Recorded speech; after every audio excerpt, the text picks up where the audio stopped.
Welcome to the afternoon constitutional. My name is Joe Thomas. Thank you for spending a little bit of your afternoons with us here. We're brought to you that's loud, brought to you by our friends at the Government Accountability and Oversight Group, govoversight.org.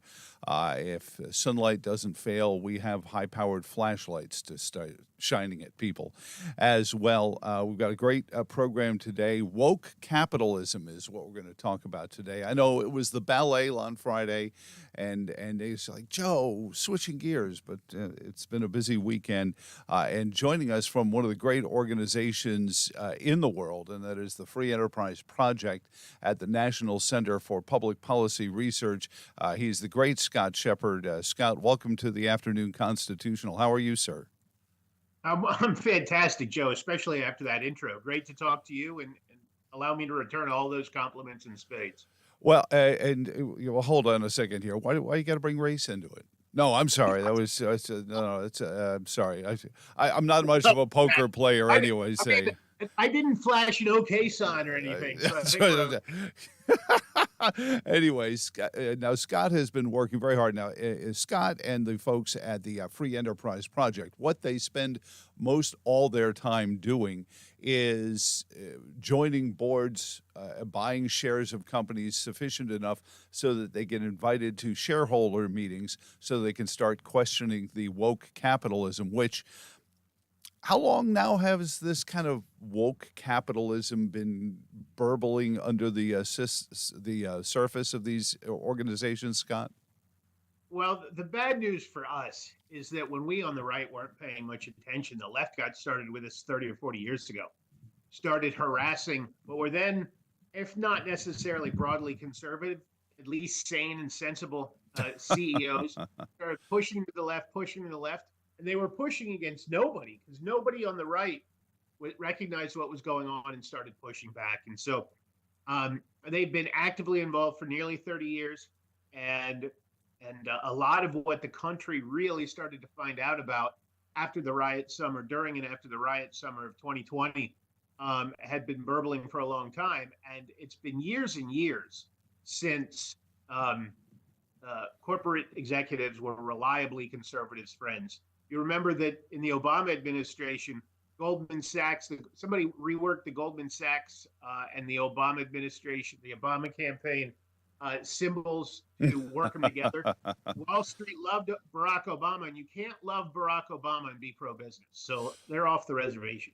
Well, so what these companies, and it seems to me that I think they fall prey to the idea that it's free publicity, it's earned media, is what they call it in the political world. So they think, wow, this is a great fiscal solution to our marketing budget issues. We can get mentioned on ESPN, and we can get mentioned on Rachel Maddow and all these programs, Scott. But there's more to it than that, because the quid then starts to lead to the pro quo, and these woke organizations that they partner with then start saying, well, now you've got to do a little bit more. You got to do a little bit more. And pretty soon they're so fully involved, they're actually almost trying not to make a profit.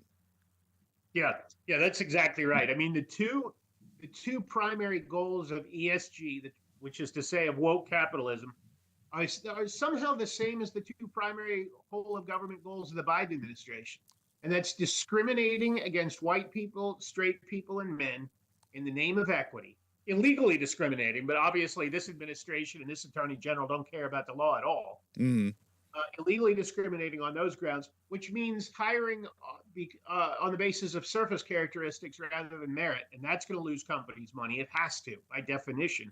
And then the second big prong is decarbonizing according to UN, Mike Bloomberg, World Economic Forum political schedule, which don't have economic support, don't have technological support, don't have geopolitical support, that are going to make most Americans much, much, much poorer, but aren't going to stop the CEOs who are pushing this on all of us from going to Davos from their mansion on their private jet to Davos in the middle of the winter, to very warm and comfy luxury hotels to decide how to trample the rest of us down further. Well, it's okay because I've seen this movie before. What they do with the oligarchs is they just assign them new titles like party secretary, and then it becomes logical. They're the party secretary. They have to go to a meeting in order to do all the things that they do. So, Scott, where can we then turn to? We watched the president talk about ESG regulations. It's a little pushback, but I just worry that it's always just a little pushback, and then when everyone turns their back, they jump forward again. The ESG standards that they wanted the SEC to mandate, the investment standards, at some point, they're just going to start reparations out of these companies if they don't comply. What is you view their progress coming next? Well, I agree with you that we've turned our backs too often, thought we scored a win, not paid attention, not continue to fight back every day and in every way we can think of, and that's why we keep losing to the left, even though leftist ideas appeal to very few people over 30 who haven't had some kind of concussion. Unless, And well, yeah, no, unless it makes them money, and they think, oh, this is easy money, and then they fall for it easy, hook, line, and sinker. that's right. Well, one of the things that we do at the Free Enterprise Project is that we're at the tip of the spear, as they say, fighting in the corporate boardrooms and in the corporate shareholder meetings and holding their feet to the fire. We submit shareholder proposals. Well, because Larry Fink at BlackRock and Brian Moynihan at Bank of America and Jamie Dimon at Chase control so much American capital, our proposals don't win. But they put these CEOs on notice in a public way that when they discriminate on the basis of equity, they're violating the law, they're violating the Constitution. And then we follow up with lawsuits. We're suing the executives at Starbucks for their illegal discrimination. We're suing the SEC, I think, 3 or 4 different ways now, because they discriminate at every point in the process, and their efforts to force decarbonation on companies are illegal and beyond their statutory remit. Their collusion with NASDAQ to require diversity board quotas violate the Constitution, and we're opposing those. So lawsuits are another big issue. And we and many others are trying to work in state houses across the country. States have attorneys general. States have civil rights laws. States have antitrust laws. And so using and expanding those laws to make sure to protect state citizens from the deprivations and the insurrection by the Larry Fink, Brian Moynihan CEOs, we've got to do everything we possibly can think of to stop this push against liberty. Scott Shepard is on with us from the National Center for Public Policy Research. You see the website right there at the bottom of the screen for us. And you mentioned some of the big names. I've actually heard, and I don't know if this was somebody trying to work on a punchline for their next Saturday Night Live appearance or not, that people are talking about Jamie Dimon for the Fed. And I'm like, okay, does the fox and the hen house go together? But this is what people are starting to talk about now, Scott, which is, turning over the whole kit and caboodle to these guys and saying, you know what, let's just drop the pretense and just give you all the keys to all the candy shops. Yeah. Well, and remember, it makes sense to me that Jamie Dimon's auditioning for the Fed because he said a couple of pro-conservative things in the last pro-sense things about not wanting JP Morgan to be run by a committee of do-gooders, self-appointed do-gooders who act like they're in high school and they just believe in the things they believe so much. Right. But on the other hand, that's exactly how JP Morgan Chase is run. It discriminates against conservative clients. It wastes client money on decarbonization, just all up and down the line. So I wouldn't be surprised to see that they are thinking of handing him the keys to the candy store. I know Brian Moynihan, or it's been speculated that Brian Moynihan, who runs Bank of America, has been auditioning on the catwalk to be Biden's Secretary of the Treasury for quite a long time, which explains why he's one of the wokest. Yeah. He tells us flat out that he doesn't have to act for his shareholders because he's doing what he understands that the world wants from him. So he'd be a great treasury. Well, but isn't that the conceit that they have, is that, sure, it's going to lose you money right now, but overall, the world will survive. So you have no profits. That's okay because the planet's here and you can go by a river somewhere and sit. Well, they don't care at all. These guys run too big to fail banks. We Well, no, taxpayers. hang on. No, no, no. You just hit the money shot because I was thinking of this at the opening, Scott, when you started talking.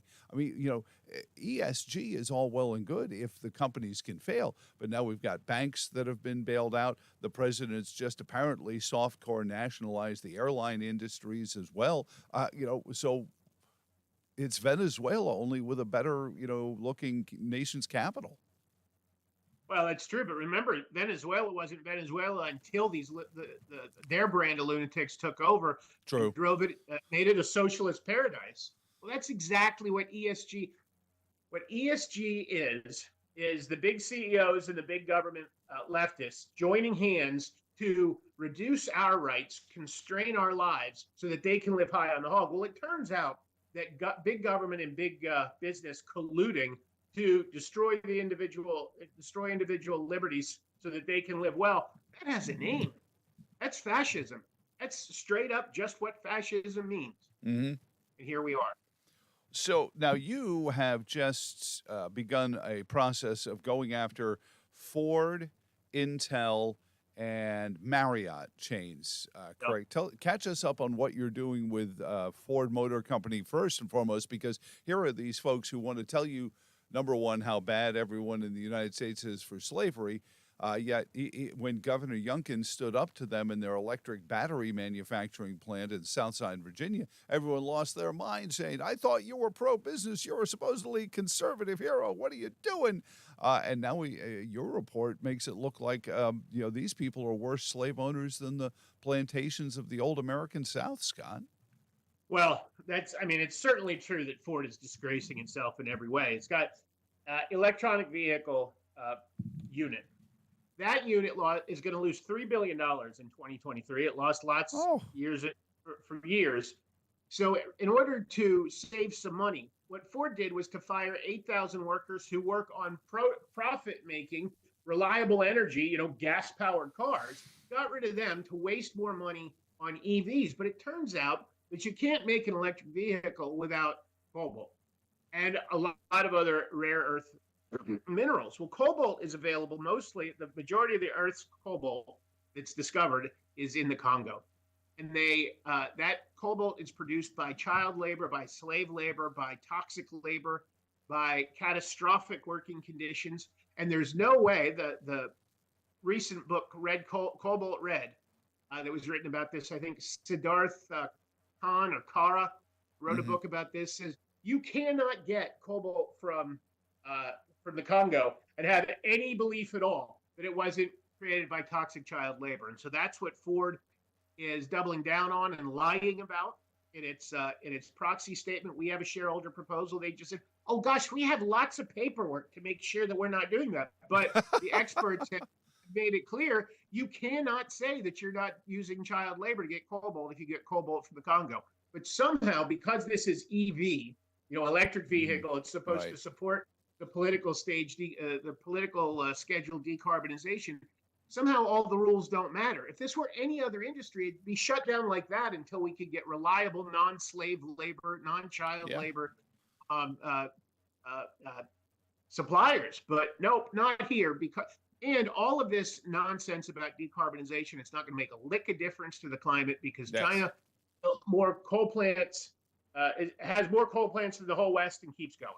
Well, and Scott, that's the thing that really troubles me the most in this is none of it does what they're building it off the premise. And we haven't even got to Intel and Marriott yet. I can't wait to hear what Marriott's doing.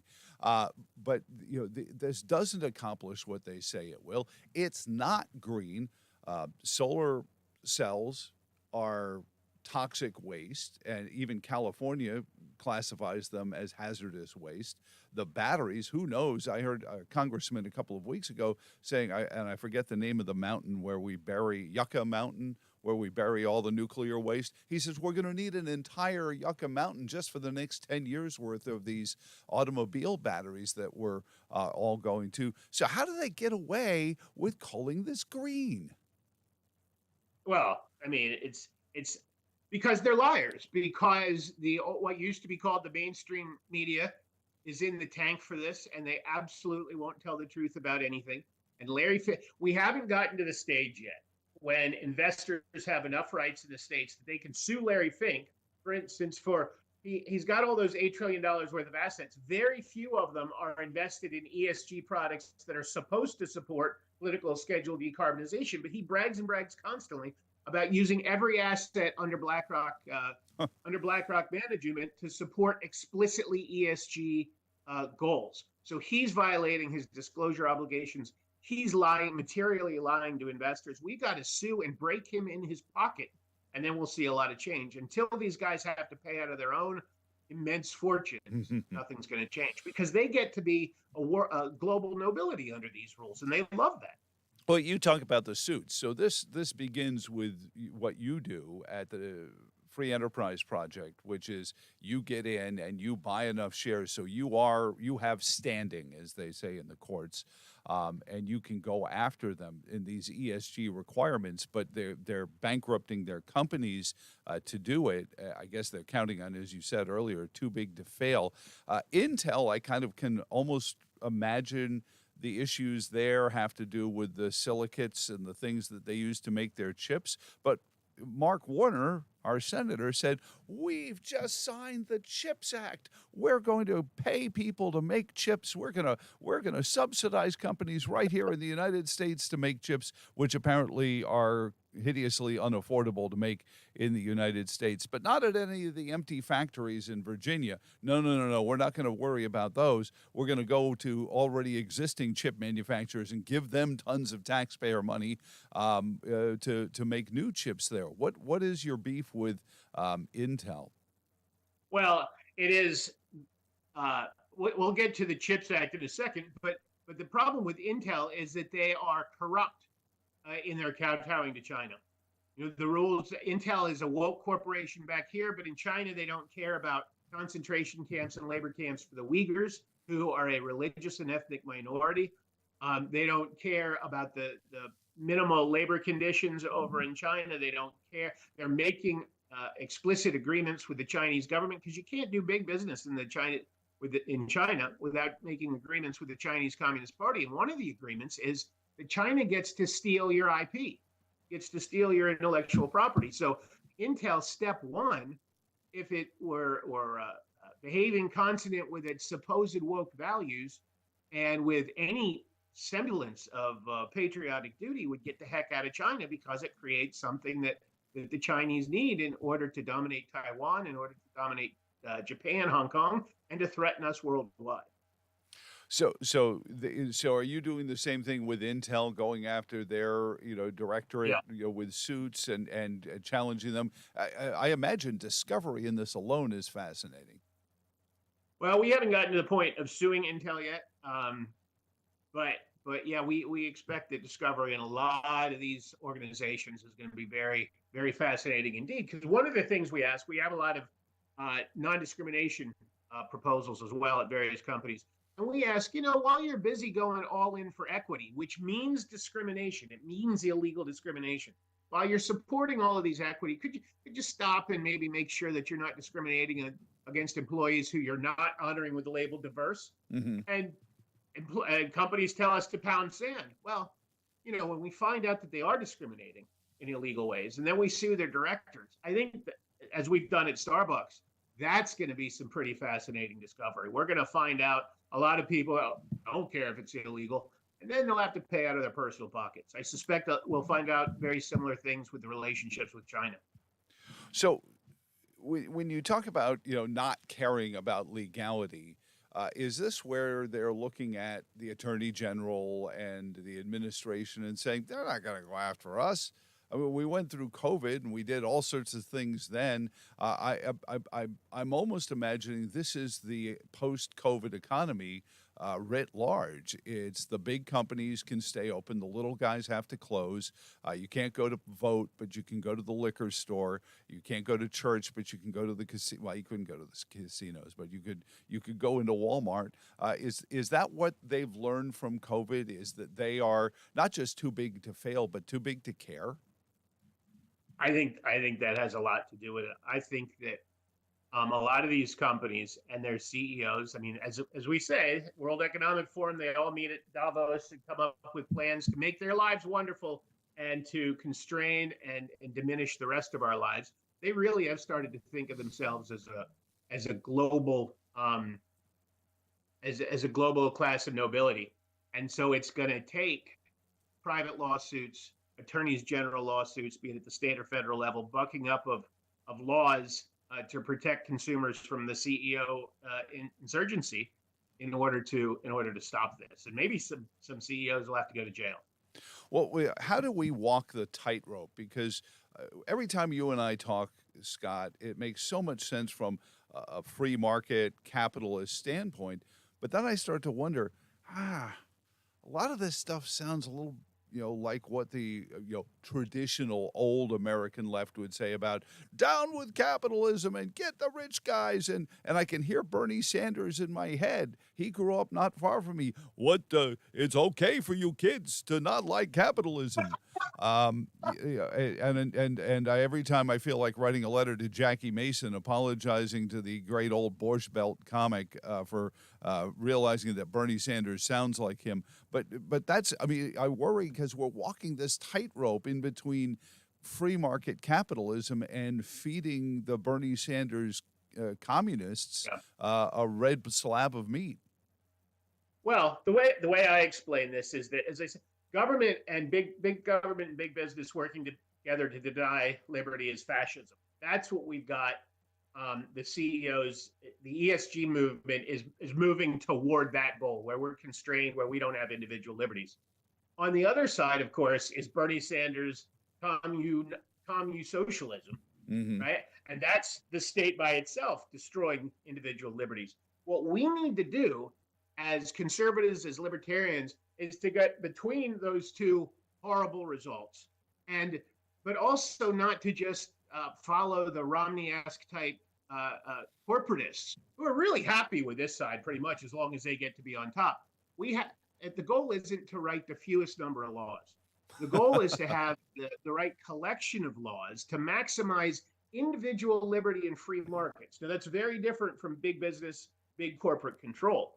And so what we're seeing with ESG is, as I say, an insurrection by the big CEOs who don't want to be responsible to shareholders, who don't want to be responsible to fiduciary duty, who want to be able to use their policy preferences to help make world policy, social policy, economic policy, environmental policy. And that's what they're getting.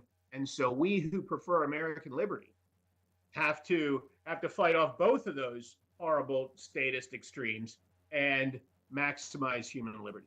So is there a way to vote with our pocketbook? I know what you're doing, and certainly voting with your pocketbook to help support the National Center for Public Policy and the Free Enterprise Project is one way. But to vote with our pocketbook, Scott, where we go to these corporate CEOs and say, listen, you know what? I'm not doing it anymore. I'm buying Black Rifle coffee instead of going to Starbucks, or whatever we can do. Stay at Airbnbs instead of Marriott. We haven't even talked about what they're doing with the Davos crowd and everything. How do we vote with our feet? Yeah.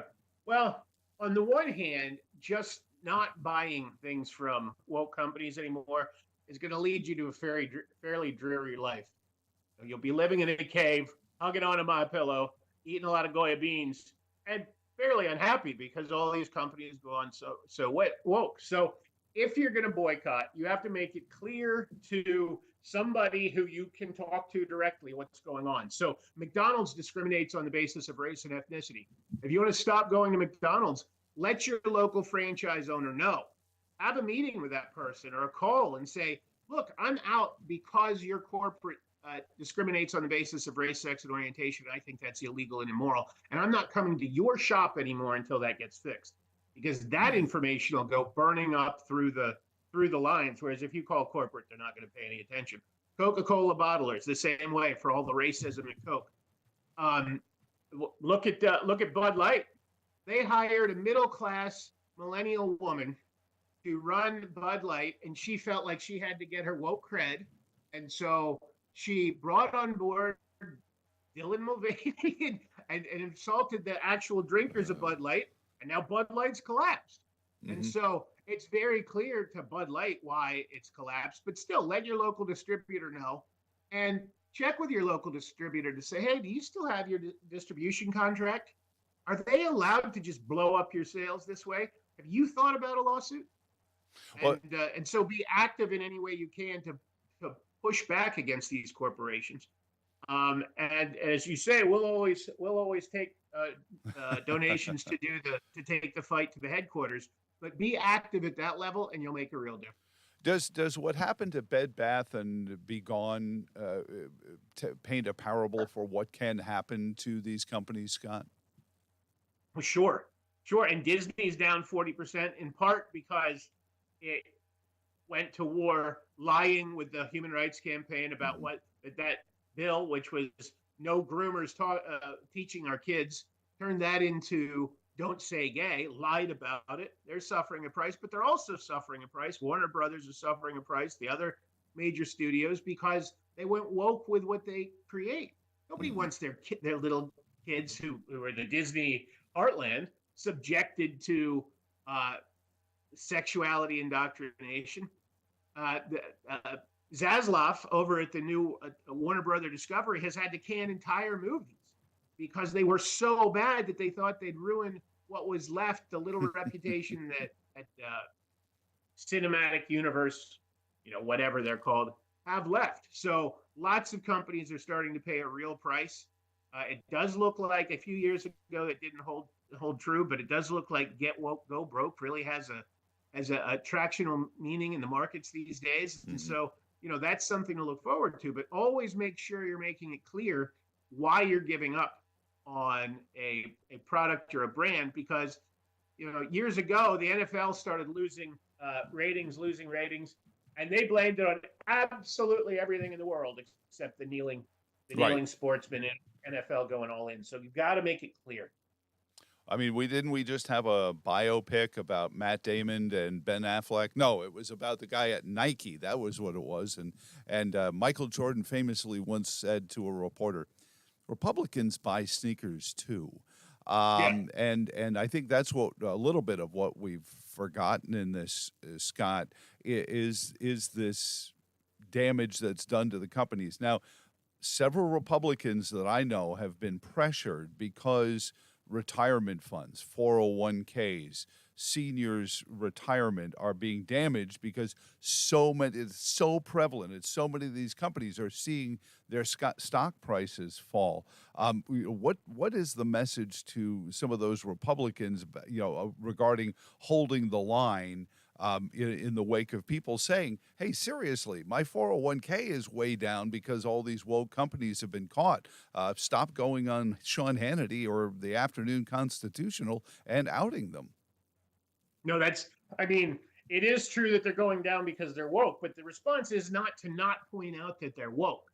Whether you point it out or not, hiring on the basis of surface characteristics isn't just illegal and evil. It's also a terrible business plan. You don't have a successful company by hiring people because of things that have nothing to do with their merit and their productivity and their hmm performance. That's the only way you can hire if you want to be successful. You don't make a company successful by forcing it to give up reliable and affordable energy and make it rely on windmills and solar panels that are fairly notably, if you've been on Earth for more than a day or two, fairly notably unreliable and hmm very expensive. And as we started the discussion, toxic and not clean.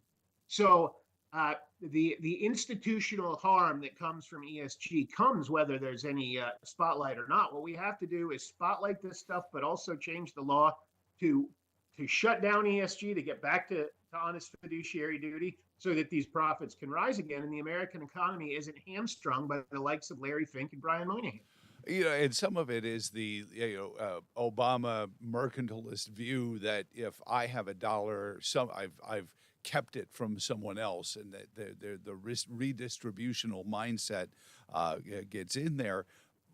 But at the end of it all, I believe that's what they want. They want us poorer, so somehow the world can be wealthier, which has never been proven to be true in any scenario. It just makes more poor people. Maybe that's it. There's beauty in, or there's relief in company. But Scott Shepard is on with us from the National Center for Public Policy and the Free Enterprise Project, and we're talking about his report and what they're doing with these companies, Ford and Intel. Tell us what's going on with Marriott that you're going after them for, Scott. Yeah, Marriott is one of these many companies that have joined all sorts of.